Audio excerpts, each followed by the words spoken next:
Welcome on into a very special edition of the Cavalier Connection podcast, where tonight we'll be joined by former Virginia kicker and kind of a media darling, Matt Ganyard.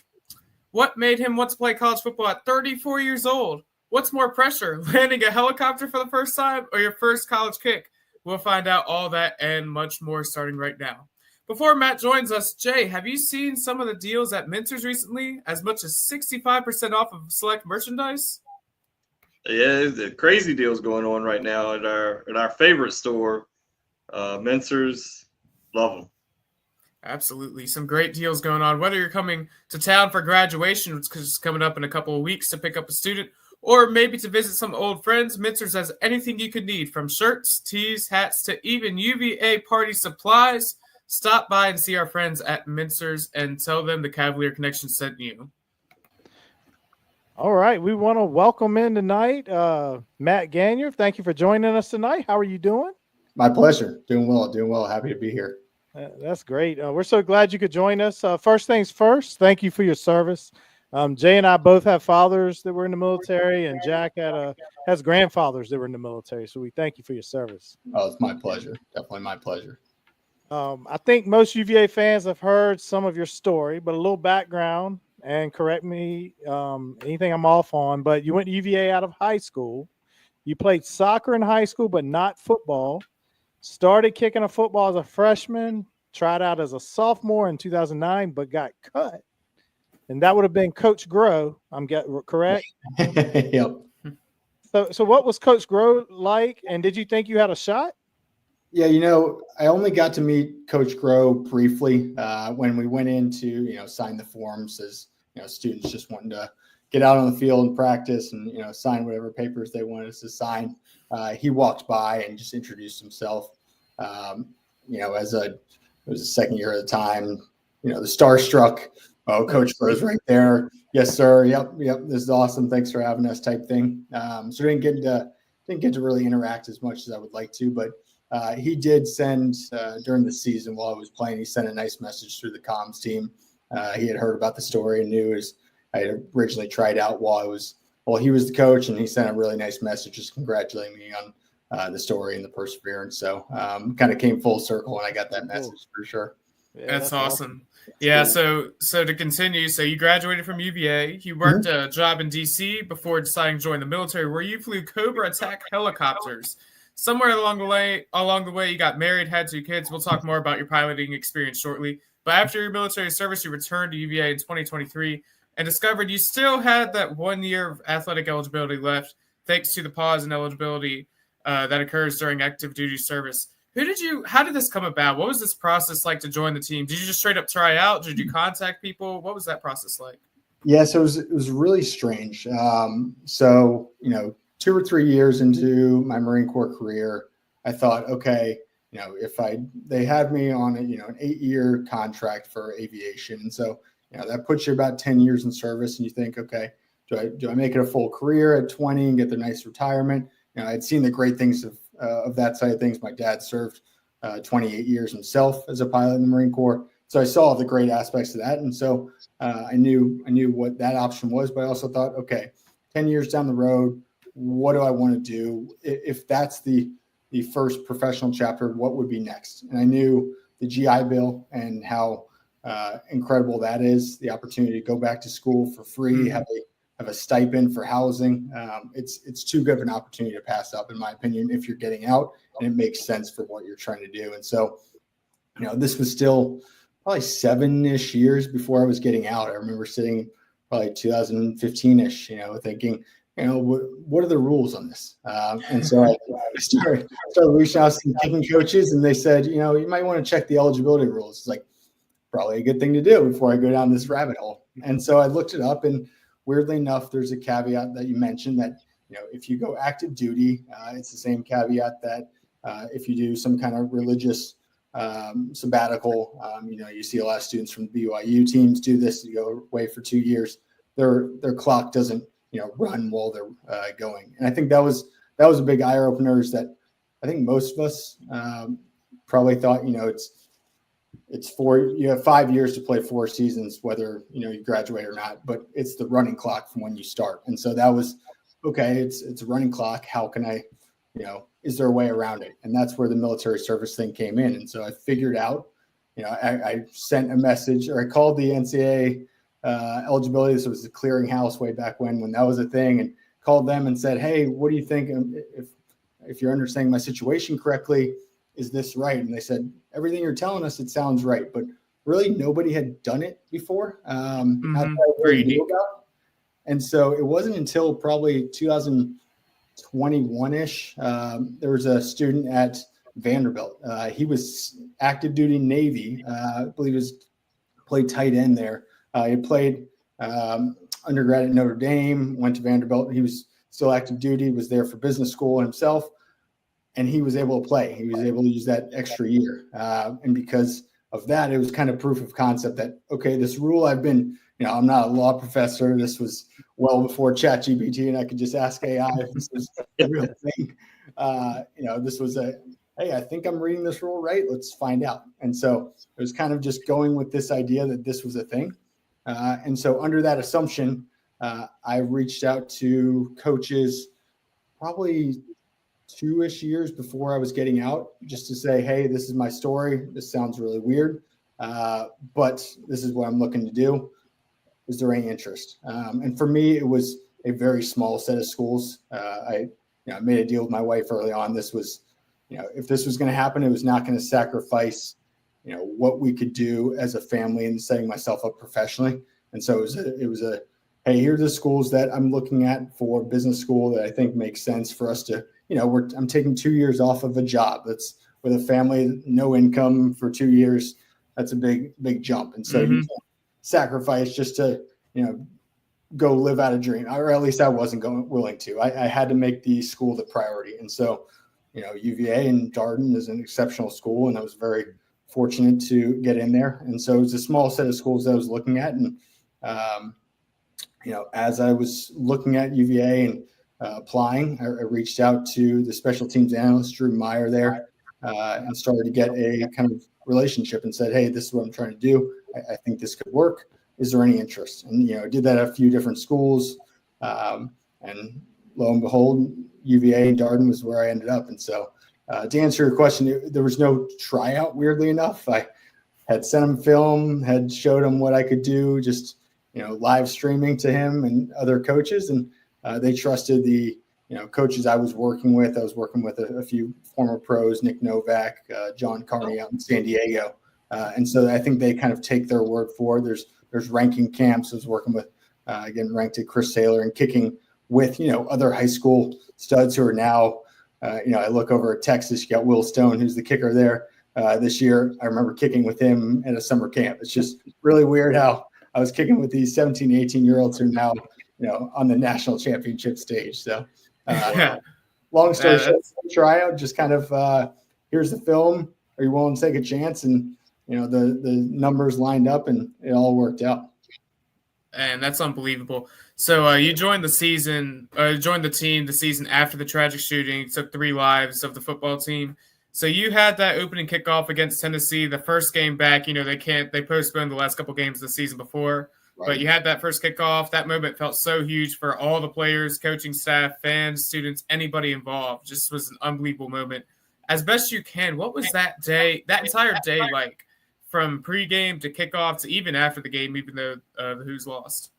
Yeah, I think the lead up for those guys, especially the ones who had been there were a number of guys like myself who, came in after the tragedy. I think of Musket being one of them, the leader of the team on the field. He understood that he wasn't there for it, like myself, but understanding that weight that is just you can't put into words for those men who were there, who knew those guys.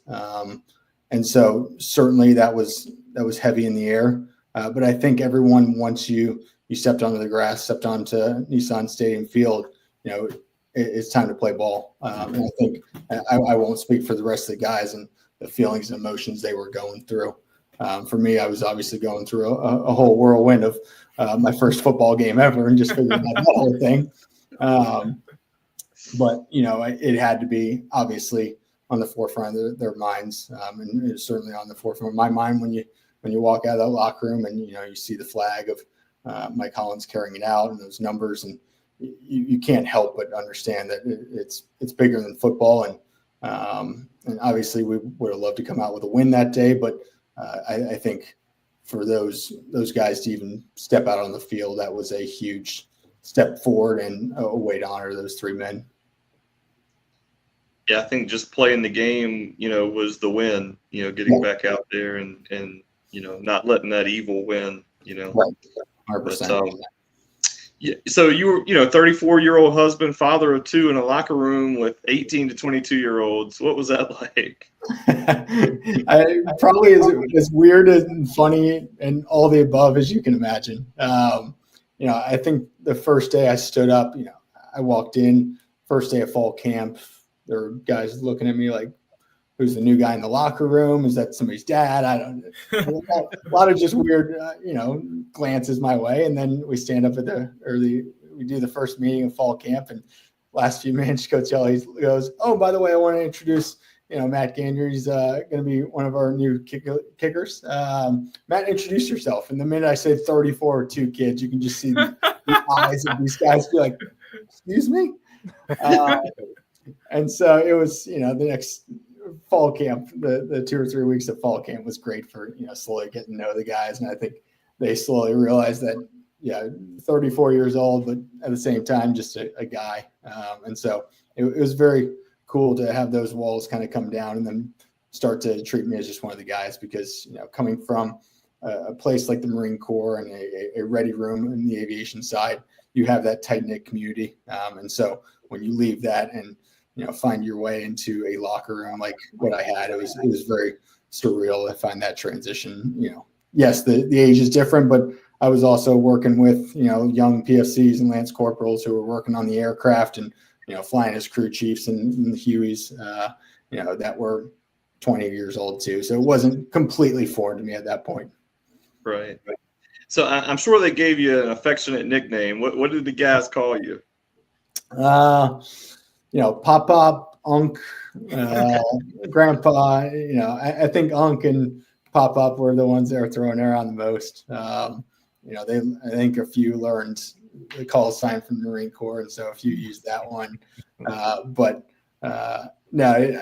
Again, I think the first few weeks were the shock and awe factor of this is a little strange, a little bit different. But after that, at least from my perspective, felt like one of the guys, which I'm truly appreciative of. So, because you don't want to feel, like the outside guy for a whole season. Oh, for sure. Yeah. So I'm sure, like, I think like with Jack, there's things that Jeff and I will talk about, and, he won't have a clue what we're talking about if we don't explain it. But did you get asked any funny questions by any teammates or anything that kind of showed an age gap? I think for me, putting in perspective was, you think, okay, it was 2023 season, most folks were under 21, 22. So most guys weren't alive or barely alive for 9/11. That's a weird one. It's such a pivotal moment in our generations and older generations' lives that was strange. I think I remember making a Wedding Crashers quote, and it just right over the head. And that's so in my wheelhouse, like that. Those lines just roll off my tongue. You could just see blank stares. I'm like, okay, gotta recalibrate here on these movie quotes. I think Jeff and I could probably quote Wedding Crashers and Step Brothers and a few others. Just a lot of them had never seen Friday Night Lights, the TV show, or the movie. I was like, what? This is the sport we're playing. What? Come on. Learning that most of them communicate on Snapchat, not text message. That blew, Jack, you can step in here. Like, that blew my mind. I was like, what do you mean you talk to people on Snap? You text a lot of my generation does. I don't. But yes, my entire generation does, basically. I don't even have that app on my phone. I don't either. How they communicate. They're like, I got their Snap. I'm like, you got their phone number? Like, no, I got their Snap emails. Yeah. They're like, phone number's more serious. I was like, yeah. Oh gosh, that's funny. A lot of learning on both sides, I would say. For sure. Yeah. So you were credited with 3 tackles in your first year, I believe. in your 1 year. Do you remember those? And if so, did any of those stand out? Oh, absolutely. Definitely remember each one of them. First one, I don't know. That's a tackle. Not the greatest moment. Anytime I'm having a tackle, one, I didn't do my job in kicking the end zone. Full disclosure, like that's my job. So up front, didn't do my job on any three. So I think the first one was NC State. We had gotten the 15-yard penalty right before the end. Anthony Calandre's helmet. Yeah, it was the helmet came off, so I'm kicking 15 yards deeper. He got around the corner, and I just happened to I would say guide him out of bounds more than tackle him. But I looked at the stat book the next day and I got a tackle. I was like, oh, great. But the one that I feel good about, again, don't feel good because it got to the 35, 40-yard line, and again, I should put it out of the back of the end zone. Was the Miami game.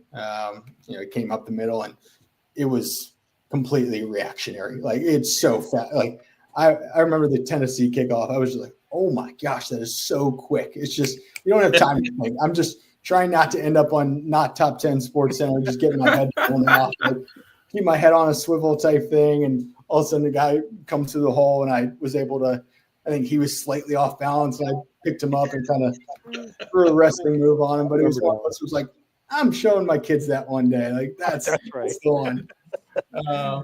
So yeah, that one for me lives well. And again, should never have had to tackle because I should have put it out of the back of the end zone. But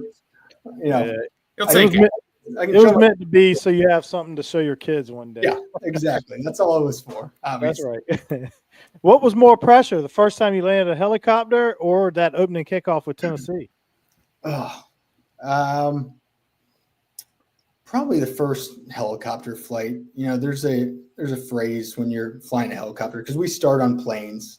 So we are fully qualified to fly planes first, and we solo those. But then you transition to flying helicopters. One, it's obviously very different. There's, you're grabbing things like this, and you're moving your pedals, and the instructor gives you almost one thing at a time to worry about as you're sitting there in a hover, and he's like, okay, hold the cyclic, and you're like trying to steer things around. The helicopter's going like this, and he's like, oh, I got it. Let me just reset it. And he's like, okay, move the collective, and you're like trying to stay in a hover, and he's like the pedals, and you're like doing 360s, and eventually you like figure out that you just need to relax. And like they say, don't squeeze the black out of the stick, because if you just stop and think, you are gripping the hell out of it. I don't know if I say that, but you are gripping it so hard.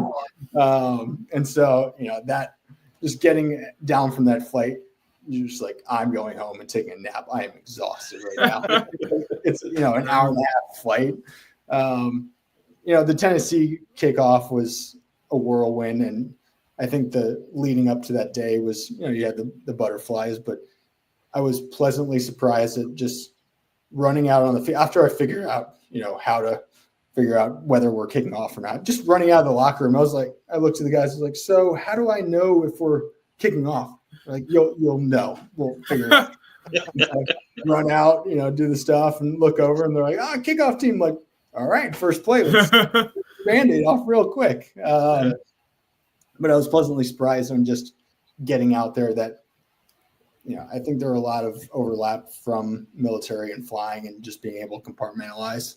And I'd done a lot of sports psychology books and reading and training leading up to it in the years prior to try and hone that, because I didn't have the experience in a game to really prep myself. And so I think I was very happy. And once you run out of the field and Coach Gaither gives us the call, and we run out and we, do our huddle and break, almost everything, it's hard to describe, everything upper deck kind of just fades away. I have no idea what was going on up here. I'm looking at the ball. I very vividly remember the song that was playing. I'm blanking on the name right now, but on the second kickoff, weirdly senses like tune in and turn off during these moments. But I was, again, pleasantly surprised that, you can kind of compartmentalize and forget about all this and the noise, and you go do the thing that you've been practicing all your life to do. I can't imagine. just running onto the field would be so exciting to me. I'd probably be so out of breath from being so hyped up that I'd be like, please, I hope we're not kicking off first. Yeah, the only way Jeff and I get to run out is if we pay the like USC, the Trojans. You can pay to run out of the tunnel. Yeah, so many of the like pregame stuff, I was just, okay, what's next? What is there a schedule? What am I doing when? Coach Meyer was like, I got you. Yeah, dude, let's run back. Yep, put on your pads, go. Okay, cool. Great. So when you made the team, did you realize just how unique your situation was and that there was a good chance you'd probably get some media attention? I knew it was a lot of strange things, between the, even without the age. Okay, business school students, not unheard of, not the usual. A military guy. You had Nate Boyer, who did it many years prior to me, who was, long snapper for the Longhorns. Went on to be the snapper for the Seahawks for a year or two. And, I think the 34-year-old thing was, I knew that would get some attention, and they never having played. And, but I don't think I understood just how much it would get. It was, I pinched myself when the comms team would come up to me after practice and say, hey, we want X, Y, and Z to talk with you. And I'm like, okay. Again, I'm a 34-year-old dad. Like, what? Okay. This is not normal. So, I knew it would get some kind of attention. I never wanted that to, overshadow or come off as, oh, he's doing this for attention. I was trying to be very calibrated and not calculated, that's the wrong word, but think about, how it would come off, or is this the right person I want to be talking to? And the comms team and the coaches were very smart about that as well. And, didn't want me talking to the media before the end of fall camp, all those little things that, you don't want to get out in front of the team, especially, as you said, coming off the tragedy there. I was there to be a part of the team, not to be in front of the team. It was a great story for UVA and the program, but it was just a small part of that season. And I never wanted it to come off as anything, me thinking it was bigger than the team or anything like that. So, yeah, for sure. You also kicked alongside Will Bettridge. He handled the field goals during your year. And obviously he's still on the team today, getting ready to enter his final season, I think, unless he has another 8,000th year of eligibility. I don't know. What can you say? Already left in there, I think. I think there might be something. Yeah. What can you say about Will as a kicker and as a teammate? Even outside of football, Will is fantastic. Great guy from the minute he reached out to me when I joined the team, shot me a text message, welcomed me in. And you think about it, the time he was probably 19, his job. And all of a sudden you've got a 34-year-old guy coming into the locker room to try and take your job. Like that can't be a fun situation. And he never, let that be a chip on his shoulder, or at least he never let that come across that way. He was always, hey, let's get better together. And that was the mentality I came in with as well. And we, let's make it a good competition in fall camp, see if we can, push each other. Iron sharpens iron. And I think that's what we did both in fall camp and throughout the season, that, one of us would have a good practice or a good fall camp day. And, it'd make the other one, we're competitors. We want to earn the job. And so I think we were able to push each other a lot. But he's a fantastic guy, fantastic family, great parents that I've gotten to know. It was great to have that kind of relationship with some of your, for lack of a better term, trying to steal his job. I wanted to be the field goal kicker. I wanted to be the kickoff guy, of course. And so I think Coach Meyer knew that could be a bad situation or a tough situation if you bring in somebody from the outside. And so he was smart about, how who he was trying to bring in. And so I think we meshed very well. And I still shoot him texts every couple of weeks, seeing how he's doing, how's the family, how's fall camp, how's spring camp, all those things. And, just was shooting a DM to him the other day. So, biggest fan of his, excited for, I think, mark it down. I think he'll go down as UVA's highest point getter. You you can put that down. When it happens, you can think back to this clip. That's right. That's right. So we always ask the players, and it's kind of a universal response. So, but how was Coach Elliott to play for? What were your thoughts on Coach Elliott as a coach and as just a human? Yeah, first of all, I'll speak to a human. He loved him as a human. I think he's a great person, a great man, a great leader, a great mentor. Obviously, I'm coming in after everything that happened. That no coach is prepared for that. Nobody's prepared for that. And how you lead, 100+ young men, the staff, all those people who knew these 3 young men, and to see where he had come from, that day all the way to when I joined in August was extremely impressive. Just from a man-to-man perspective. As a coach, I think he's a fantastic leader. I think he's wants to do it the right way. Sure, I don't have anything to compare it to, and how it looks in other programs, but I think he wants to build these men up more than just winning football games. He and all the staff understand that at the end of the day, you are judged by your wins and losses. Nobody's ever going to say otherwise.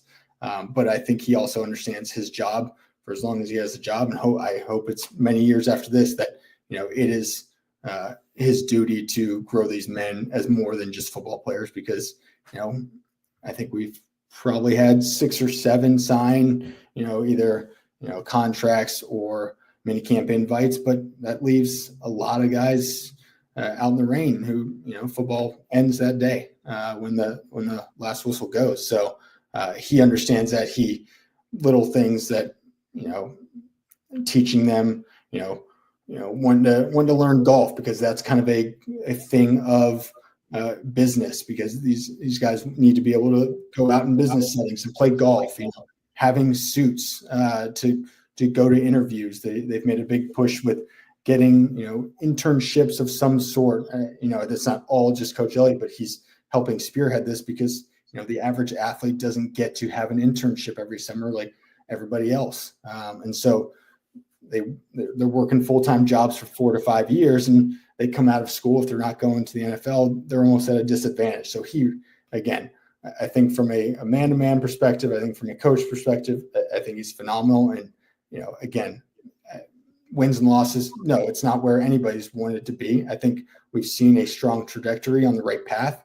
I think this offseason, I haven't been able to track every transfer portal addition, but it seems the program, the athletic community, or the department has invested in making this a competitive program, and willing to spend the money and bring talent in. And is it going to happen overnight? No, but I would say also last year was a pretty tough schedule to try and rebuild. Is that an excuse? No, and nobody's going to make an excuse. But I think if you look ahead, I, for one, think we go bowling this year. And that's not – sure, you can say, oh, he's optimistic. He played for the team. Of course, he's going to say that every year. I don't think last year a lot of people were putting money on going bowling just based on that schedule. It would have been close. It almost, obviously they almost went bowling. But I think, my opinion, I think they go bowling this year, and I think he deserves an extension. But that's me, and I know a lot of fans would disagree, and that's everybody's prerogative. But I having been in there and seen where the trajectory has gone, I hope this is just another stepping stone this year to get the program to where both the coaches, the players, the organization, and not least of all the fans want it and deserve it to go. I think the program's on the rise. I think we all could say that's been a sentiment for the last 15 years. You're like, come on, get over the hurdle. And it seems to not get to where we need to be. But, I don't think – I think, transfer portal and NIL has added in a new ripple that it's not going to be the same old folks always winning. And I think that opens the door for UVA to kind of make that next step. Yeah, for sure. When we talk to like high school players that have committed, we typically get, I was considering Virginia, and then we went on the visit, and Mom met Coach Elliott, and she said, "That's where you're going." I love Coach Elliott. Yeah, totally. He wins over the parents for sure too. 100%. To me, he's like gives off the same vibe as a Nick Saban of, I want to win, but I'm also going to do it the right way. And, I think of a Tony Bennett, and hopefully, we don't have coaches feeling the way, Tony Bennett and Nick Saban do, because I don't blame them for, the frustration where the NCAA and the current state of things are going. But I hope we don't lose any more coaches, but I can't blame those coaches for the frustration that they've seen in the current landscape. It's got to be frustrating to want to build systems, bring in the right guys for the right reasons. And then the next year they hop out to the highest bidder. That's got to be frustrating. So you can't build it's hard to build a program anymore. Yeah. It's a free agency every year. Contract. You can't develop kids, and you develop them and they're going to go play somewhere else. That kind of stuff. Yeah. And I can't blame the players at all. Right. They're doing what's best for them. They're doing what's best for their families. You're throwing around money that's, life-changing for a lot of these guys. It's life-changing for any of these guys, That's a lot of money being thrown around that, you can't blame them for stepping away and saying, okay, I could play here and make 6 figures minimum type thing. It's like, it needs to be adjusted. I don't think anybody's of the opinion that it doesn't. It's just, what happens next. And it's like you said, a lot of these guys, most of these players are not going to the NFL or to NBA or whatever. So get the money while they can. You can't blame them at all. No. And I think, Kirk Herbstreit, I think, was one of the people that I most agreed with on their takes of, what needs to happen next. And, there's a lot of behind the scenes of, can't do this because of this law and all this, and that's going to take a while to get sorted out. And there's going to be ongoing litigation for years to come. But, in my opinion, I don't think the initial idea of NIL was the necessarily collectives and pay to play mentality. Call me old fashioned. I think NIL was meant to be, hey, here's this player, the local dealership or McDonald's can pay them to be the face of the store and do some advertisements and use their name and image to make some money. And I feel like it's diverted from that. And you can point fingers all you want on whether it's NCAA not capping it or doing what they need to do early on enough. But, I think most people would agree something needs to change. I don't want to punish the players, but, how it is now with the transfer portal, it seems too easy to just jump to the highest pay. And so I think, whether it's contracts of, hey, you can do buyouts for those contracts, but if you come here, you're on a 2 to 3 year contract as an employee would have, Right. There's a lot of different options, and hopefully something gets figured out because, again, I don't think anybody's happy with the current state of things. Oh, yeah. So take us inside like the game plan and practice time. How much time actually gets allotted to like special teams and, kickoff return, that type stuff? Yeah. So again, I don't have much to compare it to because this was my only football experience. What I've told, high school football is a lot slower, a lot longer practices because of the rules of NCAA. You have to, they're only allowed to have you for X amount of hours a week. And so they have to use every second of that. And so you're on the clock the minute you step on the field. But, most depends on the day of the week, obviously. But, thinking back to, Monday and Wednesday, that was probably the time we were kicking. Tuesday, Thursday, we tried to rest our legs and, we can still do reps or, practice motions or just snap hold type things. But, it's not meant to, kick every day. As weird as that sounds to the rest of the football community, I totally understand how, specialists get a bad rep. Totally get it. But I think meetings, you're usually focused on it for, 30-ish minutes, each day, whether it's, kickoff, punt return, punt block, anything like that. It's all the same time block. So you break it up. And again, this coaches are going fast. Hey, this team out, this team in. You get dry reps, walkthroughs. And then once you get pads on for the day, it's 2 sessions usually, one for field goals and one for punts. And then they'll try and bring in something towards the end of, last second field goal type thing. But it's never going to be as much as you want. There's just not, there's too many other things that need priority as well. And, I understand that you have a bad special teams rep and it's easy to say, why aren't they practicing that more? It's something has to give. You either, you're practicing special teams punt block, or you're not doing drills with the running backs.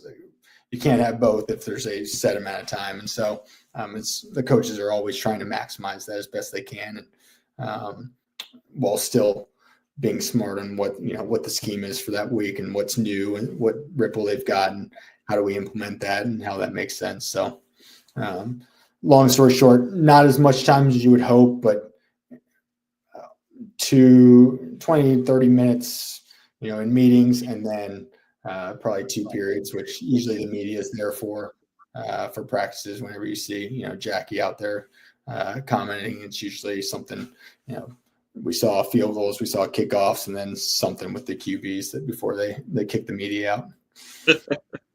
Can't show too much. Yeah, exactly. So you guys went on the road and beat an undefeated UNC team that year. What do you remember from that game?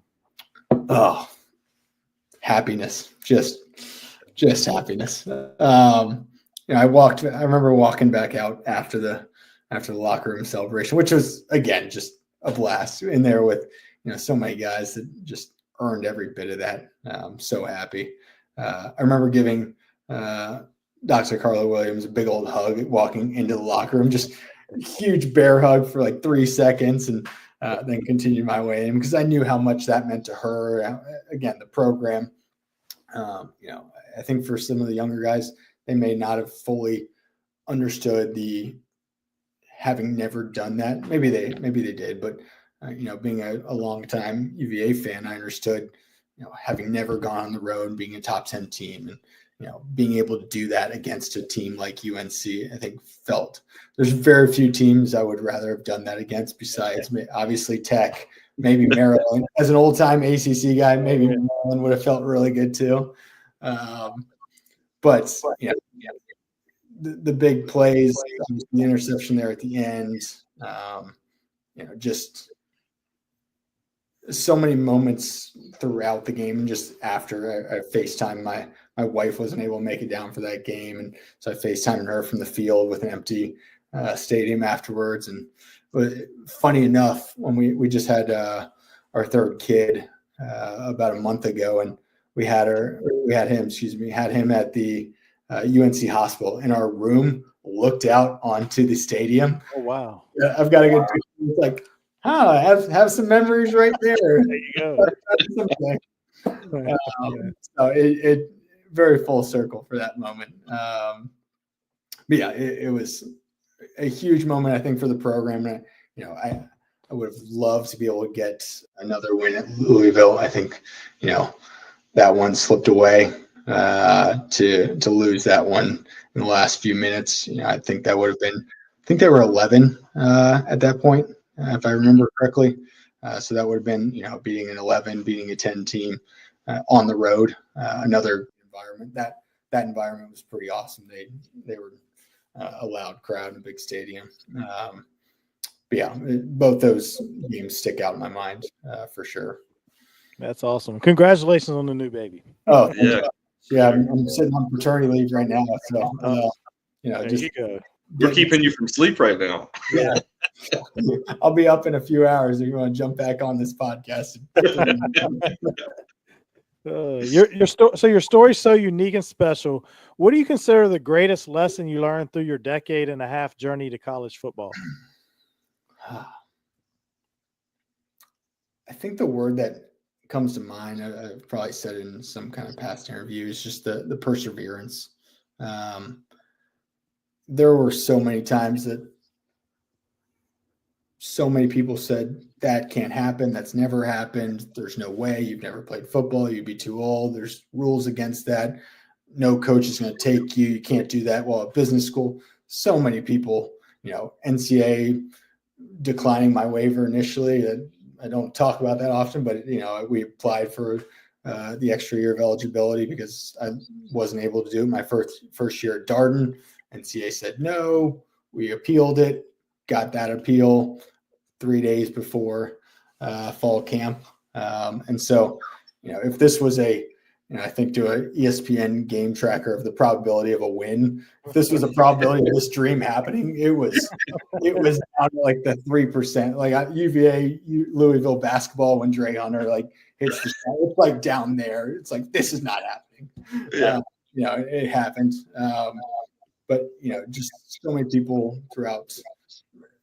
Certainly people saying, it can't happen, but then so many people along the way that helped it make it happen, from, the support of my wife, family, the compliance team at UVA, the coaches to even be willing to entertain this crazy idea. And so, I think of the quote of, if it sounds corny, and it is, but, if your dream's not big enough, or if somebody's not laughing at your dream, it's probably not big enough. And so, I felt good along the way that plenty of people laughed at me and said there's no way, somebody who had never played football could go out, make a team, let alone play, could do it at 34. And so to be able to do that and realize that dream, felt pretty good to be able to realize that at the end of the day. Jeff, you want to take us out to the pilot questions? Sure. So Jay's son is going to join us here. Jayton, we got a special guest joining us. So you want to pause it or you want to keep going? I'm going to keep going while you All go right, I'll get be right Jayton. back. Matt, if I don't get to, if my son takes it out, I just want to say thank you. It's been a pleasure talking to you, and we'd love to have you on again sometime. I'm going to go grab him. Awesome. Right. And so while he's grabbing him, what I know, so we're optimistic like you are for the upcoming season. What's a final record prediction you got for this year?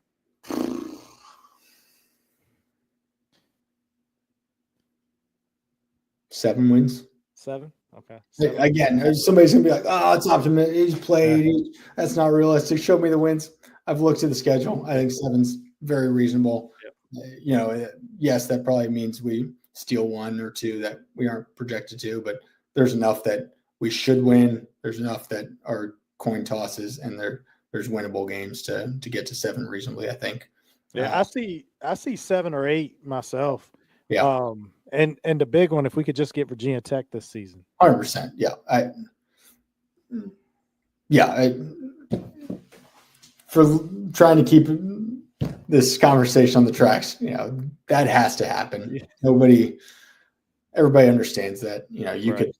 A lot of fans would go 1-win seasons if it meant beating Tech every year. I hope we don't ever have to get to that. But it's, whether it's mental or just getting outplayed every year, whatever. I think it's a combination throughout the years. But I think beating Tech has to happen, and I think it will happen again. But it's not much of a rivalry right now, so we need to.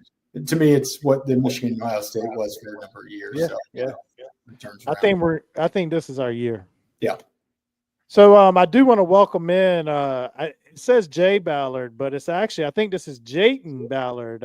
Jayton he has a goal of becoming a pilot one day, and he has a few questions he wanted to ask you. So Jayton, the floor is yours. Awesome. Welcome, Jayton. Good to meet you. Nice to meet you too.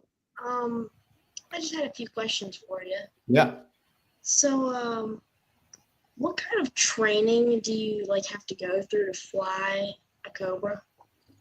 Yeah. So, interesting thing about the Marine Corps is they treat everyone as they call a rifleman. So, I joined the Marine Corps 10 weeks of what a lot of people think of as boot camp, and then spent 6 months learning to be an infantry officer. So even though I knew I was going to flight school, I did 6 months of, learning to shoot M16, learning to, do a defense for an infantryman in a platoon. So a lot of things you would never think a normal pilot would do.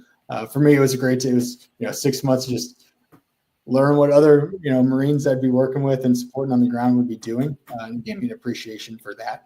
I think that's very unique to the Marine Corps. So it won't be the same if you, want to do Navy or non-military. But from there you go, you do a few weeks of basic training in a Cessna. You get your initial solo flying just laps in the pattern at a local airport.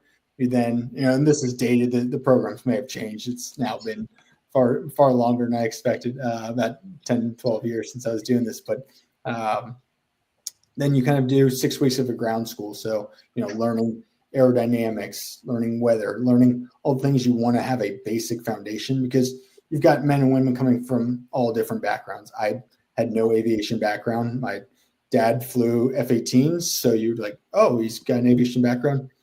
I took a 30-minute flight before joining the Marine Corps, like a Groupon, when that was a living social thing. It was like, oh yeah, I should make sure I like doing this before I go do this. That was all the flight experience I had. And so you got a lot of backgrounds on some people who have their pilot's license by the time they get there. And so you want to make sure everybody's got that same foundation. And from there, you get to do the kind of the fun stuff. So you start on, it's a T6, which if you look it up, and it looks kind of just like a normal propeller plane. It's a fully acrobatic blast of a plane. There's probably too much of an aircraft for somebody with 12 hours of flight experience. And before you know it, you're soloing and you're like, who signed off for me to be able to fly this myself right now? And so you do about, I guess, 7 to 8 months of training in that airplane, regardless of whether you're going to do jets or helicopters or Ospreys or C-130s. Based on your scores and the needs of the Marine Corps, you kind of put your preference. They say, yep, this is where you're going to fly. I wanted to fly helicopters, was able to get it. And from there, you do about another 6 to 7 months of flight training, then on a helicopter. So think of, your average helicopter for news or anything you see outside. It probably looks similar to what you'd see flying medevac into a hospital. It's not a fully robust military helicopter at that point. It's just a trainer. And then once again, based on your scores, each flight is scored. So that by the end, you've got scores that you rank how you did versus your peers. And the needs of Marine Corps always comes first and foremost. And so they say, hey, we need this. Great, you put this. Here's your duty station. Here's what you're going to fly. And so from there, you get selected, and you get your wings of gold that you'll see a lot of the pilots wear, kind of the naval aviator insignia. And for me, it was going to San Diego to fly the Cobra. And so I spent another 6 months. I think the pattern here you're seeing is a lot of training, and that never ends. I spent 6 months learning to fly just the Cobra at that point. So much bigger aircraft, much completely different systems. You learn this aircraft in and out because you need to be able to, one, fly it safely. If there's an emergency, get it on the ground safely. And then the next step is being able to fight it safely. So, it's got rockets and guns and missiles. You've got to learn all the ins and outs of each weapon system, how to safely employ it, how to maximize those effects, and do it in a way that obviously you're supporting the men and women on the ground.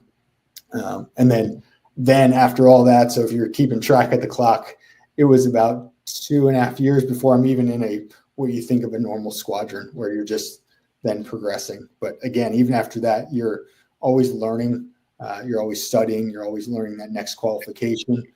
You're learning to fly at night. You're learning to fly on what we call low light nights, where if you go out and there's not much of a moon, that's a lot different than going out and seeing a bright moon, because it's night and day, for lack of a better term, for what it looks like on your night vision goggles. And then once you do that, then you're looking at, hey, being able to shoot with ordnance daytime, and then do it at nighttime, and then you need to be, an aircraft commander qualification. Then you need to be able to lead a section of 2 aircraft, and then you're trained to be an instructor, and then you kind of start giving back, training the people from the basic point up to these higher qualifications. So it's kind of a fun, never boring type of career because you're always learning and you're always progressing to the next one. And so, the studying never stops, but it's really fun studying. You're studying, how do I take this missile and put it where I want it to, or how do I fly this aircraft really well at 15 feet above the desert floor? So, what's the coolest place you've ever actually flown a helicopter? Fun thing about helicopters is you get to fly a lot of places that planes either can't fly or not allowed to fly, or both. I flew. You can fly through cities pretty well, which is pretty fun. And I was stationed out in San Diego for a while, and so one of the flights you do is fly through downtown LA, and you are literally calling out on the common frequency with other pilots of, hey, I'm at Dodger Stadium, I'm going for the Hollywood sign. And that's how you communicate where you are. And so I have flown, through in between skyscrapers where you're like, I see inside people's offices right now. And we were able to land. If you ever look at the Hollywood sign, there's a kind of a concrete pad right behind it where the cables are and the antennas. And my buddy who was flying, who was signing for the aircraft that day, it was one of his last flights, and he called up the LAPD and said, hey, can we land there? And they said, yeah, as long as you can fit. And so we went out and did a training landing at the Hollywood sign and got out and took a picture from the reverse side of the Hollywood sign, which the average person doesn't get to do. That's unbelievable. Yeah, it was a blast. Got to fly over the Golden Gate Bridge, around the rim of the Grand Canyon, co-altitude with Half Dome, just a lot of, and then not the name type of flights or locations, just getting to fly, around the desert and the mountains way lower than you could ever dream. You look at the world a little bit differently when you're after you've done flights in those just beautiful parts of the country. Do you ever get nervous before flying? Like, for a big football game? Yeah, I'd be lying if I said no. Not so much for,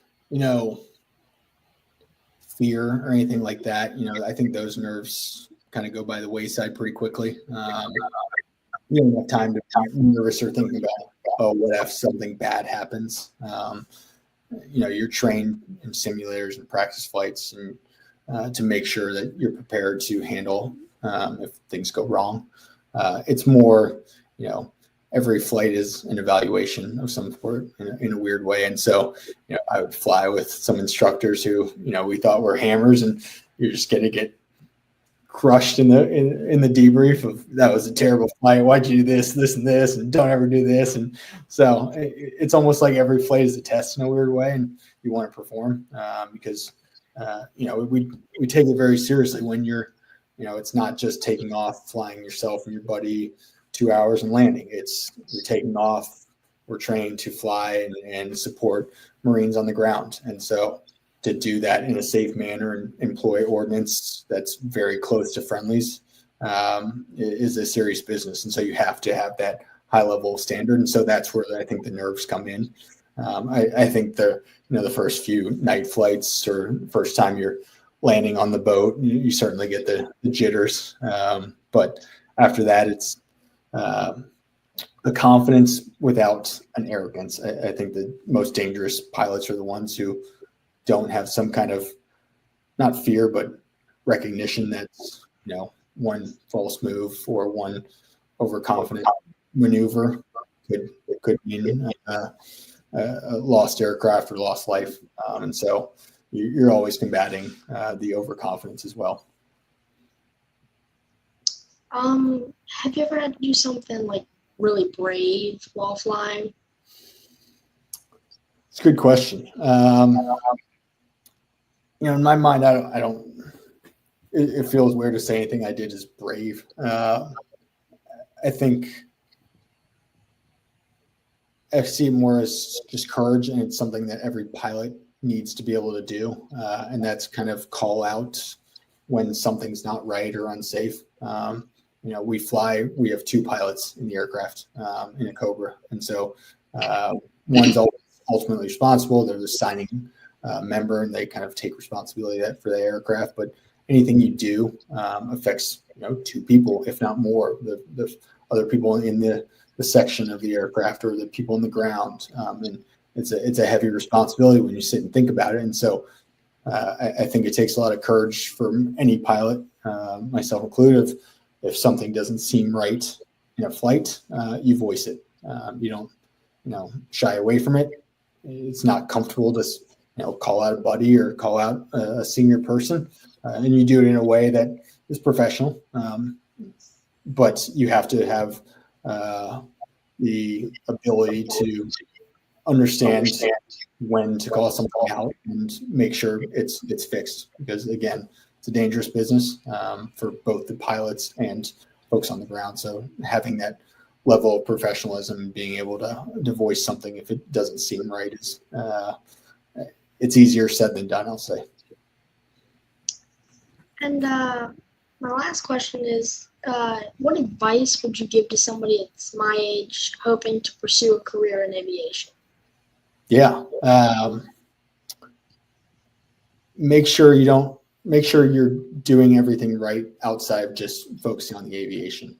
Whether you go military option and you fly for the Marine Corps or Air Force or whatever it may be, or you go civilian, or you just want to do your private pilot license, understanding that you need to have the foundation of, strong academics. You need to make sure that's all squared away. You're going to be dead in the water real quick if you try to apply to any service and, you don't have the grades, or you don't have the recommendations, or you don't have the physical ability, just to pass the basic military tests. So make sure those things are solid. I don't think you need to stress at this point, I need to have this experience or, this knowledge. Again, I had 30 minutes of knowledge of aviation experience before joining.